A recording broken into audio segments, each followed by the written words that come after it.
మీరు వెళ్లారు. 13 రోజులు అక్కడే అరెస్ట్ అయ్యి ఉన్నారు. ఇంట్లో కమ్యూనికేషన్ లేదు. ఆ తర్వాత మీరు రాగానే మీ ఇంట్లో వాళ్ళ రియాక్షన్ ఏంటి? మళ్ళీ ఇంకోసారి వెళ్తా అంటే యాక్సెప్ట్ చేసారా? అంటే మాకేం చేసామంటే ఒకరికి అప్పుడు ఫోన్‌లు కూడా సరిగ్గా పనిచేస్తలేవు.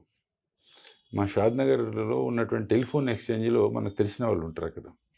వాళ్ళకి ఇంటిమేషన్ ఇచ్చాం. ఓకే. హైదరాబాద్ టెలిఫోన్ ఎక్స్‌చేంజ్‌లో మనకు తెలిసిన వాళ్ళు ఉన్నది. వాళ్ళకి చెప్పామన్నమాట. చెప్పేస్తే వాళ్ళు టెలిఫోన్ ఎక్స్‌చేంజ్‌లో చెప్పారు. ఇట్లా జైల్‌లో ఉన్నారు, సేఫ్ ఉన్నారు అని చెప్పేసి. సో, అక్కడి నుంచి మాకు ఇంటికి ఇన్ఫర్మేషన్ పోయిందన్నమాట. So, that's how we communicated on that day. ఇంట్లో వాళ్ళు మీరొచ్చిన తర్వాత అంటే వాళ్ళ రియాక్షన్ ఏంటి? అంటే ఒకటి మేడం, మా ఫాదర్‌కి నేను చెప్పలేకపోతున్నాను. ఓకే. అమ్మకి చెప్పాను. ఫాదర్ చెప్తే వద్దన్నాడు.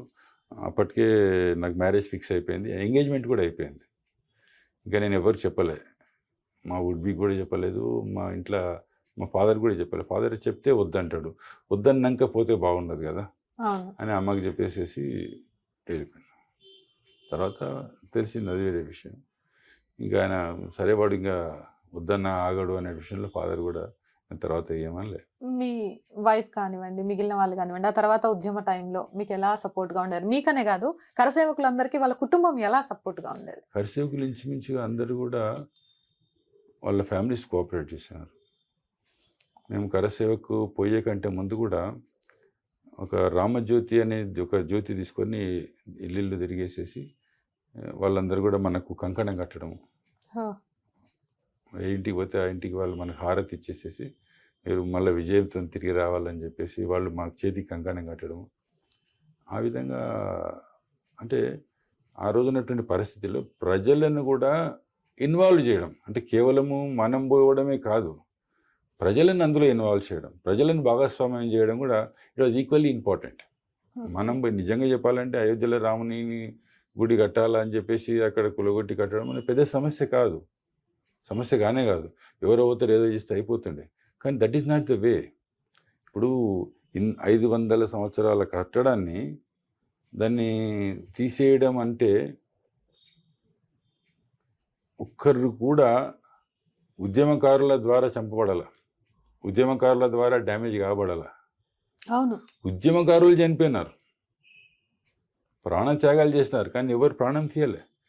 ఒక శాంతియుతమైనటువంటి వాతావరణంలో లీగల్‌గా ఈరోజు గుడిని నిర్మించుకోవడం జరుగుతుంది. సో, అది ఇంపార్టెంట్.